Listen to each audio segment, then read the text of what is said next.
নামাজ ও যাকাতের ন্যায় রমজান শরীফের রোজা ইসলামের একটি অন্যতম রকম।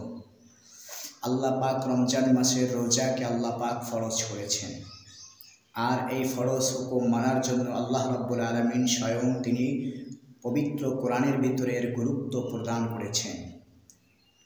আল্লাহ সুবহানাহু ওয়া তাআলা ইরশাদ করেছেন, হে ঈমানদারগণ, আমি তোমাদের প্রতি রোজাকে ফরজ করেছি যেভাবে ফরজ করেছি তোমাদের পূর্ববর্তী লোকদের উপরে, যেন তোমরা তাকওয়া অর্জন করতে পারো।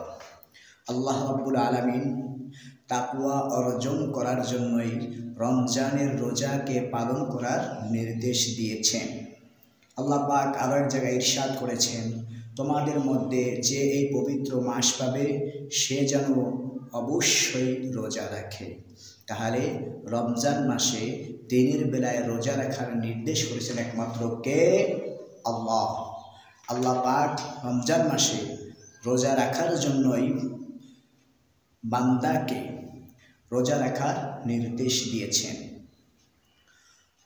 রমজান আল্লাহ রাব্বুল আলামিন শরিয়াতে রোজা রাখার জন্য রমজান মাসকে তিনি নির্ধারণ করেছেন।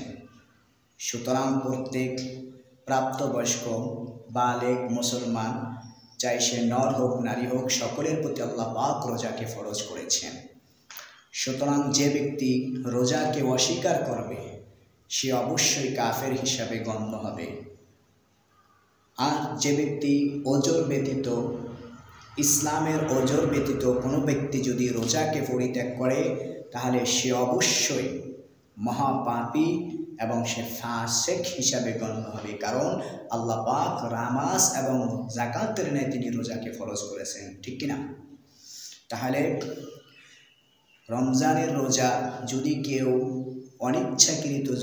ইচ্ছাকৃতভাবে যদি কেউ না রাখে তাহলে অবশ্যই সে ব্যক্তি মহাপাপী, কবিরা গুনাহ হবে এবং সে ফাসিক হিসাবে গণ্য হবে। তবে দুই ব্যক্তি রোজা রাখতে পারবে না, এক নাম্বার যে অসুস্থ, দুই নাম্বার যে মুসাফির। এই দুই ব্যক্তি ব্যতীত প্রত্যেক বালেগ পুরুষ, চাই সে পুরুষ হোক মহিলা হোক, সকলের প্রতি আল্লাহ পাক রমজানের রোজাকে ফরজ করেছেন।